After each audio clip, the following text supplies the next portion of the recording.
아멘. 자, 마태교회의 마음밭이라는 제목으로 말씀을 좀 나눠보려고 합니다. 이 마태복음은 우리가 생각해 볼 수 있는 것이 그 공동체에 필요한 메시지가 있다라는 것을 우선 생각해 볼 수 있습니다. 그래서 마태교회의 유익을 위해서 오늘 본문은 1차적으로 그들에게 도전을 주는 그런 메시지라 할 수 있습니다. 우리가 건강한 신앙인이 되는 것을 바라지 않는 분은 하나도 없을 거예요. 그렇죠? 근데 그 건강한 신앙인이 되기 위해서는 스스로 그것을 좀 점검할 수 있어야 합니다.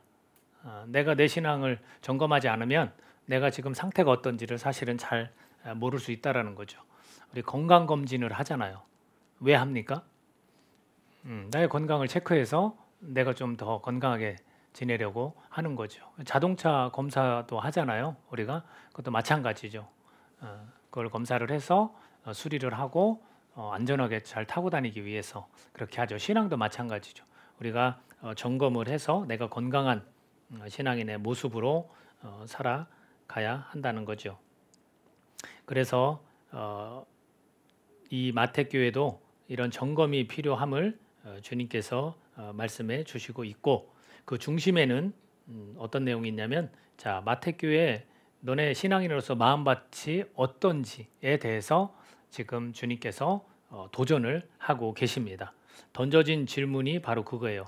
너희들 마음밭 괜찮아? 나를 잘 섬기고 있는 거야? 라는 거죠. 그런데 그 부분이 사람이 볼 때는 잘 몰라요. 여러분이 저를 볼 때 제 마음밭이 어떤 것 같아요? 혹시 알 수 있어요? 제가 여러분을 볼 때 마음밭을 사실은 잘 몰라요. 그래서 사람이 볼 때와 하나님이 볼 때는 참 많이 다른 것 같아요. 하나님 우리를 만드시고 조성하셨기 때문에 하나님이 더 잘 아는 거죠. 예수님께서 우리의 마음밭을 더 잘 아시는 거죠. 근데 그분께서 이제 우리에게 이 도전의 말씀을 지금 하고 계신 거죠. 하나님만이 각 개인의 어떤 밭인지, 우리 개인들이 어떤 밭인지 확실하게 판단하실 수 있다라는 겁니다. 근데 지금 이 말씀은 비유로 말씀하시는 거예요. 비유. 그러면서 씨가 뿌려지는데 그 씨는 말씀이다라는 거예요. 그렇게 지금 우리에게 전해주고 있습니다. 그랬을 때 이 비유로 말씀하실 때 네 가지 경우를 이야기하십니다. 자, 씨앗이 있는데 그것을 이렇게 뿌린다는 거예요.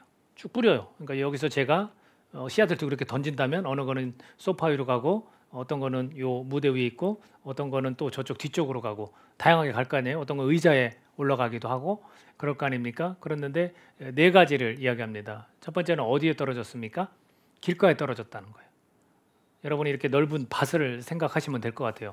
막 뿌렸는데 길가 쪽으로 쭉 나갔어. 그 다음 또 어디로 갑니까? 돌밭. 돌이 있고 흙이 얕은 곳으로 갔습니다. 또 던졌는데 덤불이 있어요. 가시 덤불. 그 속으로 쏙 들어가 버렸어요. 물론 그 밑에 땅이 있죠. 그리고 또 던졌는데 덜어는 좋은 땅으로 그렇게 떨어졌습니다. 자, 이 네 가지를 비유로 말씀하시고, 그리고 뒷부분을 저희들이 읽었는데 그것을 들으라 하고 설명을 해주시는 부분입니다. 그럼 길가에 떨어졌다는 것은 어떤 이야기냐면, 씨가 떨어졌는데 그 씨는 말씀인데 악한 자가 딱 걷어간다는 거예요. 길가에 떨어졌다는 것은 악한 자가 와서 그 말씀을 쏙 빼앗아갔다라고 표현해 주고 계십니다. 4절 보면 뿌릴새, 덜어는 길가에 떨어짐에 새들이 와서 먹어버렸다. 새들이 그 씨앗을 딱 하고 채갔다는 거예요. 근데 그것을 19절에 가면 읽어볼까요? 뭐라고 이것을 설명을 해주시나? 19절. 아무나 천국 말씀을 듣고 깨닫지 못할 때는 악한 자가 와서 그 마음에 뿌려진 것을 빼앗나니 이는 곧 길가에 뿌려진 자요. 마음에 뿌려진 거예요. 이 땅이라는 곳에 딱 던졌을 때는 이 마음밭을 이야기하시는 겁니다. 그런데 이 새들이 와서 먹어버렸다라는 것은 악한 자가 와서 그것을 마음에서 쏙 뺏어갔다라는 거죠. 그 다음에 어디로 또 떨어졌습니까? 돌밭. 자, 5, 6절 같이 읽어볼까요? 자, 시작. 덜어는 흙이 얕은 돌밭에 떨어짐에 흙이 깊지 아니하므로 곧 싹이 나오나 해가 돋은 후에 타서 뿌리가 없으므로 말랐고 라고요. 뿌리가 없으므로 말랐다, 타버린 거예요. 이거는 그냥 기본적으로 생각해도 돌들이 많기 때문에 이게 뿌리를 내리기에는 흙이 깊어야 뿌리가 내리는데 그게 안 된다는 거예요. 근데 이거를 설명을 해 주십니다. 20, 21절. 자, 같이 읽습니다. 시작. 돌밭에 뿌려졌다는 것은 말씀을 듣고 즉시 기쁨으로 받되 그 속에 뿌리가 없어 잠시 견디다가 말씀으로 말미암아 환난이나 박해가 일어날 때에는 곧 넘어지는 자요.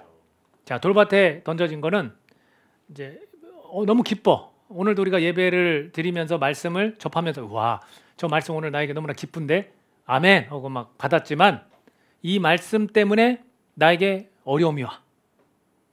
그러니까 아이고 나 이거 못하겠네. 나 이렇게 못 살아 하는 거를 넘어졌다 이렇게 표현을 하는 거예요. 넘어지는 거예요. 그래서 그 넘어짐 때문에 결실을 하지 못하는 것을 말씀해 주고 있습니다. 그 다음 또 어디에 떨어졌습니까? 가시떨기에 떨어졌어요. 가시떨기에 떨어졌을 때는 결실을 못한다 라는 거예요. 싹이 다 나오지만 결실을 못한다. 7절 읽습니다. 7절 시작. 더러는 가시떨기 위에 떨어짐에 가시가 자라서 기운을 막았고 라고 되어 있고 이걸 설명합니다. 22절 시작. 가시떨기에 뿌려졌다는 것은 말씀을 들으나 세상의 염려와 재물의 유혹에 말씀이 막혀 결실하지 못하는 자요.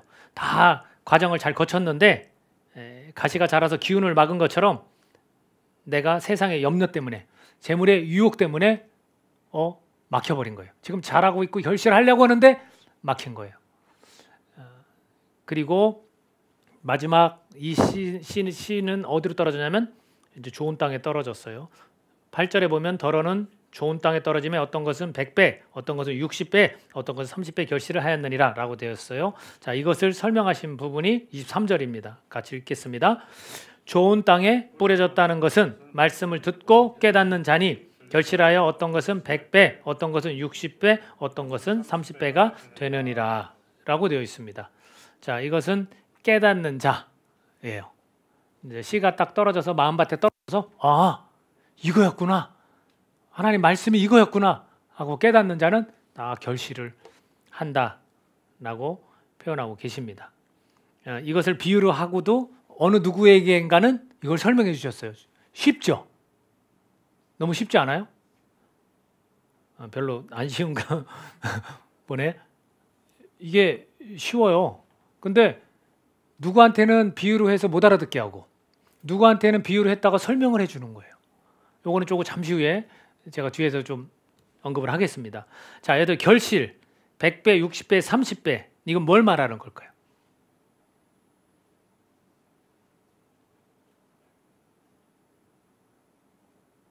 이거는 두 가지를 의미하는 거예요. 여기에서 이 마태 공동체는 지금 이 결실을 맺고 있다라는 것을 격려 차원에서 말씀해 주시는 거예요. 그러면서 동시에 경고성 메시지도 들어있어요. 이거 오늘 우리가 이걸 두 가지 다 들어야 되거든요. 그래서 결실을 맺는다는 것은 인생의 마무리된 이후에나 어느 정도 확인될 수 있는 거예요. 그래서 우리가 두 가지를 얘기해요. 하나님 나라에 가서 내가 정말로 받아야 될 의의 면류관, 생명의 면류관, 상급 이런 것들을 결실이라 볼 수 있어요. 어떤 것은 100배, 어떤 것은 60배, 어떤 것은 30배다. 사람마다 뭐 다를 수도 있고 그럴 수 있겠죠. 그리고 또 하나는 하나님 나라가 이 마태복음에서 아주 중점적으로 이야기하는 것이 뭐냐면 하나님 나라가 임했다라는 거예요. 그러면 이 하나님 나라 안에서의 우리 백성들의 삶에서 100배든 60배든 30배든 결실을 맺을 수 있다라는 것을 다 보여주는 거예요. 현실과 미래를 다 보여주는 거예요.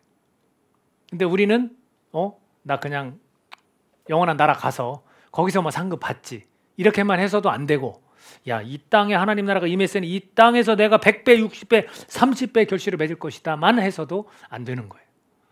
이거를 좀 기억할 필요가 있습니다. 자, 이래서 마태 공동체인데 이거를 마음밭에 대해서 이걸 도전을 하셨을 때 점검을 해야 되는 거예요. 자, 여러분은 과연 이 네 곳 길가, 돌밭, 가시떨기, 좋은 땅. 자, 여러분의 마음밭은 과연 어떤 겁니까? 이게 이제 마태 공동체가 들었을 때, 마태 교회가 들었을 때, 아, 나는 어디에 해당하지? 그때 당시에 로마의 정치적인 그런 환경과 또 그 유대인들 안에서의 종교적인 그런 다름 때문에 너무나 힘들거든요. 그들이 지금 힘든 상황 속에 있어요. 그것은 뭐 부인할 수 없어요. 저희들의 환경과는 상대할 수 없을 정도로 힘들어요. 그 가운데서 그들이 생각하는 거예요. 그래, 말씀을 받지만 박해와 환난이 올 때 내가 넘어졌지. 그렇게 깨달을 수 있어요. 그리고 오히려 오늘날에 해당할 수 있는 부분은 제가 볼 땐 가시떨기예요. 가시가 자라서 기운을 막는 것을 뭐라고 표현하셨냐면 세상의 염려. 그리스도인들이여 염려하지 마십시오. 예수님께서 이렇게 말한다면 우리 염려 안 합니까? 그리스도인들이여 재물에 대해서 눈독 들이지 마십시오. 유혹을 받습니다. 이렇게 말씀해 주시면 돈은 일막 안에 뿌리가 된다. 일만 악의 뿌리가 된다 이렇게 말씀하셨거든요. 그러면 오늘 자본주의 이 시대에는 이게 더 해당될 수 있어요. 그랬을 때 그들이 그래, 내가 지금 예수님을 섬긴다면서 나의 마음밭이 지금 이 말씀의 씨를 받지만 지금 이 기운에 막혀 있구나. 그 흙 속으로 깊이 뿌리 내리지 못하고 그냥 타버리고 없어지는구나. 이것을 그들이 점검을 하게 된다라는 거죠. 그 점검이 되었다면 자, 이제는 열매를 맺어야 돼요. 결실을 맺어야 되는데 방해가 되는 요인이 무엇인지를 이제 분별할 수 있게 되는 거예요. 오늘 우리가 이걸 듣고 그래, 내 상태가 이렇구나 라고 했다면 이제는 내가 결실해야 되는데 이걸 방해가 되는 요인이 무엇이지? 이걸 분별하기 시작하셔야 돼요. 그래서 자기 성찰이라는 것이 너무나 중요합니다. 자기 성찰을 통해서 이것이 촉진제가 되는 거예요. 대부분 남의 신앙은 쳐다봐도 내 신앙은 잘 못 보는 거예요. 그러니까 오늘 우리 공동체가 이 말씀을 듣고 나는 과연 어디에 해당되는 사람이지? 지금 나의 신앙 상태가 어떻지? 여러분 점검하셨다면 자기 성찰을 통해서 방해가 되는 요인이 무엇이구나. 나 요게 걸리는구나 라고 여러분이 알아챌 수 있기를 간절히 바라요. 제가 조금 전에 이야기했듯이 근데 왜 이것이 천국의 비밀이라고 말씀하시거든요. 근데 이것은 누구한테는 해석이 안 되고 누구한테는 해석이 돼요. 그 부분이 10절에서 17절까지 나와 있습니다. 제자들이 예수께 나와 이르되 어찌하여 그들에게 비유로 말씀하십니까? 이렇게 묻는 거예요. 그랬더니 예수님께서 천국의 비밀을 아는 것이 너희에게는 허락되었으나 그들에게는 아니 되었다.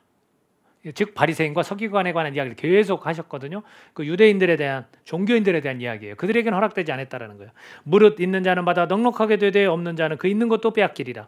그러므로 내가 그들에게 비유로 말하는 것은 그들이 보아도 보지 못하며 들어도 듣지 못하여 깨닫지 못함이니라 라는 거예요. 아무리 씨를 뿌려봤자 소용이 없는 자들이야 라는 거예요. 근데 이것이 예언자를 통해서 이루어졌다 라는 거예요. 그래서 이사야의 예언대로 너희가 듣기는 들어도 깨닫지 못할 것이요 보기는 보아도 알지 못하리라. 이 백성들의 마음이 완악하여져서 그 귀는 듣기에 둔하고 눈은 감았으니 이는 눈으로 보고 귀로 듣고 마음으로 깨다가 돌이켜 내게 고침을 받을까 두려워함이라. 그러니까 마태 공동체에게는 지금 비유 천국의 비밀이 비유로 이제 설명을 해주겠다라는 거고 저들에게 비유로 하는 이유는 그들이 아무리 설명을 해도 그들은 못 알아듣는 자다. 마음이 완악하기 때문에 마음밭 자체가 준비가 되지 않은 사람들이다라는 거죠. 그래서 그 이유는 예언의 이름 때문에 그렇다라고 말씀해 주신 겁니다. 그렇다면 여기를 통해서 이 대목을 통해서 이 비유를 듣는 자들은 누구인지를 알려주시는 겁니다.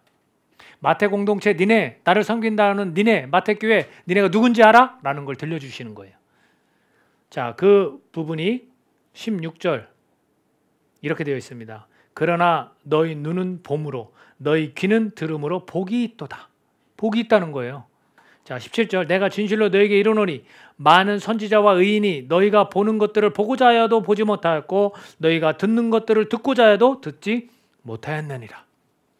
그러니까 선지자들 의인들은 하나님의 말씀을 받고 그들에게 선포하고 다 그러고 살았지만 그 선포된 성취, 완성된 예수님을 보지도 못했고 예수님으로부터 듣지도 못했다는 거예요. 근데 지금 너네들은 어떠냐? 이것을 보고 지금 듣고 있다는 거죠. 그러니까 너네들은 복받은 사람들이야. 이 말씀이 있어요. 마태교회 너네는 복받은 사람들이야. 즉 축복받은 자녀들이다라는 것을 알려주고 계시는 겁니다. 왜? 천국의 비밀을 지금 자세히 설명해 주시니까. 그러면 다시 말하면 뭐냐면 너네들의 마음밭은 좋은 밭이라는 거예요. 왜? 지금 이것을 설명해 주면 너네는 깨닫고 결실하는 자들이라는 것을 이들에게 지금 깨우쳐 주는 겁니다. 오늘 우리도 마찬가지예요. 오늘 우리도 지금 이런 말씀을 듣고 우리에게 비유라는 걸 설명하는 걸 우리가 다 알고 예수님이 성취라는 것도 알기 때문에 우리 축복받은 자녀들이라는 거죠. 그렇다면 여러분은 어떤 밭이냐면 사실은 좋은 밭이에요. 이미 우리 그리스도인들이 이걸 자꾸 놓쳐요. 주님께서는 우리를 이미 좋은 밭이라고 여기면서 씨를 뿌려주는 거예요. 근데 문제는 결실이 방해된다는 거예요. 결실이 돼야 하는데 그 결실이 안 되는 거예요. 자, 보세요. 제가 왜 우리를 축복받은 자녀이고 좋은 밭이라고 하냐면 지금 우리는 말씀을 듣고 있어요. 이 종교인들, 그 당시 유대인들은 듣는 게 아니에요, 여러분. 뿌렸지만 듣는 게 아니에요. 근데 오늘 우리는 이걸 듣고 있기 때문에 그래요. 그래서 이 말씀 중에서 씨는 말씀이라고 하셨죠. 그리고 19절 보면 천국 말씀을 듣고 20절도 보고 말씀을 듣고 22절, 23절도 마찬가지로 말씀을 듣고라고 되어 있어요. 말씀을 듣는 자들이 복된 자들이라는 거예요. 말씀을 듣는 자들이 결실을 맺는다는 거예요. 근데 문제는 우리가 어떻게 결실이 될 수 있는가? 그래서 마태교회가 할 수 있는 일이 무엇이었을까라는 거예요. 그것은 말씀을 의지하는 거라는 거예요. 말씀을 의지하는 거. 우리가 좋은 밭인데도 불구하고 말씀을 의지하지 않는 겁니다. 말씀을 듣는데도 불구하고 그것을 의지하지 않는 거예요. 이것이 문제인 거예요. 오늘날 많은 그리스도인들이 말씀을 들으면서 이렇게 비유 말씀도 다 설명을 듣고 벌써 우리는 듣고 봄으로써 축복받은 자들이에요. 예수님에 관한 모든 역사와 사실들을 우리는 알고 있어요. 좋은 밭이에요. 그리고 지금도 이 시간도 말씀이 뿌려지고 있어요, 나한테. 그런데 이 말씀을 의지하지 않기 때문에 결실이 안 된다라는 겁니다. 즉 자신들의 그 마음밭, 이 좋은 밭이고 축복받은 자들임을 점검하고 우리가 방해가 되는 것을 분별해서 우리가 조심해야 되는 거예요. 그러면서 우리가 말씀을 의지하는 그런 공동체로, 그런 사람으로 우리가 살아가야 된다라는 거예요. 여러분, 베드로 얘기를 제가 예를 들어서 해보겠습니다. 누가복음 5장 제가 읽어드릴게요. 3절에서 6절 말씀에 보면 누가복음 5장 3절에서 6절 말씀에 보면 그가 어부거든요. 그래서 나가서 물고기를 잡는데 그것이 너무나 힘들어요. 잘 이루어지지 않아요. 제가 읽어드릴게요. 예수께서 한 배에 오르시니 그 배는 시몬의 배라. 육지에서 조금 떼기를 청하시고 앉으사 배에서 무리를 가르치시더니 말씀을 마치시고 시몬에게 이르되 깊은 데로 가서 그물을 내려 고기를 잡으라 이랬어요. 네, 시몬이 뭐라고 했습니까? 시몬이 대답하여 이르되 선생님, 우리들이 밤이 새도록 수고했습니다. 네, 잡은 것이 없었어요. 자기의 가진 노력, 자기 기술 다 사용하면서 했는데 허탕이었습니다. 그 뒤에 말이 있어요.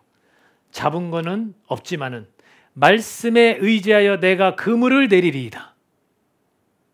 그렇게 하니 고기를 잡은 것이 심이 많아 그물이 찢어지는지라. 이거보다 더 좋은 예가 없는 것 같아요. 말씀을 의지했더니 자기 스스로의 노력과 자기 자신을 의지해서 고기를 잡았지만 아무것도 없었어요. 근데 예수님 말씀에 의지했더니 내가 100배, 60배, 30배 어떤 것인지 몰라도 내가 결실을 얻었다라는 것을 잘 보여주고 있습니다. 여러분, 우리가 말씀을 의지해 보지도 않고 의지하기 전에 자신이 정한 그 신앙, 우리가 이것을 고쳐야 하는 거예요. 자신이 정한 그 신앙을 우리가 바로잡아야 한다라는 겁니다. 저도 여러분에게 드릴 수 있는 게 3가지가 있더라고요. 제가 말씀을 의지했더니 저에게 유익한 것이 3개가 있어요. 말씀을 의지하면 기도하게 돼 있어요. 말씀을 의지하면 그 말씀을 기억하면서 기도하게 되어 있더라고요. 정말이죠? 주님 정말 그렇게 해주실 거죠? 정말 이 말씀 내가 의지하면 주님 역사가 일어나는 거죠? 의문도 좋아요. 의구심도 좋아요. 그냥 기도하게 되더라고요. 그리고 믿습니다. 주님 이 말씀대로 될 줄로 믿습니다 하고 말로 기도하게 되더라고요. 또 제가 말씀을 의지한다는 것은 은혜를 경험하더라고요. 말씀을 의지했더니 지금 베드로도 은혜를 경험한 거 아닙니까? 내가 밤새도록 한 건데 아무것도 못 잡았는데 그 말씀을 의지해서 그물을 딱 순종하고 던졌더니 그물이 찢어질 정도로, 은혜 아니겠습니까? 이 은혜를 경험하게 되더라고요. 또 하나가 뭐냐면 주님의 일하심을 보게 돼요. 말씀을 의지하면 주님이 일하시는구나 라는 것을 직접 목도하게 된다는 거예요. 눈으로 보게 된다는 거예요. 그런데 거꾸로 말씀을 의지하지 않고 자신을 의지하면 어떻게 되겠습니까? 여러분, 자신을 의지하면 기도합니까? 자신을 의지하면 은혜를 경험합니까? 자신을 의지하면 주님의 일하심을 여러분 혹시 보셨어요? 안 된다는 거죠. 그러니까 우리 그리스도인들이 말씀을 이렇게 듣고 다 설명하고 다 알아듣고 이 말씀의 씨가 마음밭, 좋은 밭이라고 하면서 떨어졌는데 결실을 못하는 이유는 그것을 붙잡고 의지하지 않기 때문에 그래요. 그 말씀을 우리가 정말 의지해야 돼요. 힘들고 어려울 때일수록 더욱 그 말씀을 붙들고 의지해야 된다라는 겁니다. 이거는 우리 교회를 향해서 외치는 저는 주님의 음성이라고 믿습니다. 마택교회를 향해서 주님께서 그 마음밭을 점검하라고 했을 때 오늘 우리 은혜와 영광교회도 너네 마음밭을 좀 점검해라. 그랬을 때 들려주시는 게 뭐냐면 내 말씀을 지금 비유를 다 듣고 너네들한테 지금 뿌려지니까 너네들은 좋은 밭이야. 근데 왜 결실을 못하는 거야? 지금 따끔하게 우리를 충고해 주시는 거예요. 아, 주님, 그렇군요. 내가 좋은 밭임에도 불구하고 결실하지 못하는 것은 내가 말씀을 의지하지 않아서 그랬군요. 이 사실조차 몰랐던 건 내가 나를 점검하지 않는군요. 내가 하나님 앞에서 지금 어떤 신앙의 자세를 갖고 있는지 점검하지 않아서 그렇군요. 라고 저와 여러분이 깨달으셨으면 합니다. 무엇 때문에 결실이 안 되는지, 말씀으로 인해서 나타나는 환난과 박해로 내가 넘어지는 자는 혹시 아닌지, 좋은 밭임에도 불구하고, 그리고 세상의 염려와 재물의 유혹 때문에 내가 결실을 못하는 건 아닌지, 어쩌면 악한 자에게 마음에 뿌려진 말씀을 빼앗기고 있지는 않는지, 이런 것들을 다시 한번 우리 자신에게 여러분 점검하시고 적용하시고 주님 앞에 나오실 수 있기를 간절히 바랍니다. 지금 듣고 있는 그 말씀의 비유를 우리가 알았으니 우리는 축복받은 자예요. 그리고 우리의 마음밭은 주님은 좋은 땅이라고 말씀해 주시고 그 좋은 땅에 말씀이 뿌려졌고 우리가 해야 될 일은 그 말씀을 의지하라라고 우리에게 말씀해 주고 계시는 거예요. 마택교회가 이 말씀을 듣고 얼마나 힘이 됐겠습니까? 그 환난과 어려움 가운데 그 세상의 염려 가운데서 얼마나 힘이 됐겠습니까? 우리가 의지하고 기댈 거는 예수님 말씀밖에 없구나. 하나님 말씀밖에 없구나. 라고 다시 한번 동기부여가 되고 다시 한번 힘을 내는 그런 시간이 되었을 거라고 저는 확신합니다. 오늘 은혜와 영광교회도 사실 이 삶이 그렇게 평탄하진 않잖아요. 우리 그리스도인들의 삶이 그렇게 풍성하고 뭔가 누리고 남부러운 그런 삶은 아니잖아요. 그래도 우리는 좋은 땅입니다. 그래서 결실을 맺을 수 있는데 우리가 하지 못하는 것은 그저 말씀을 다 듣고 뿌려지는데도 불구하고 그 말씀을 의지하지 않고 다른 것을 바라보고 다른 것을 의지하기 때문에 결실을 못하는 게 아닌가라는 생각을 갖게 됩니다. 사랑하는 여러분, 우리가 주님을 절대적으로 좀 의지해서 주님 말씀을 절대적으로 의지해서 정말 놀라운 일들을 함께 경험할 수 있기를 예수님의 이름으로 축복합니다.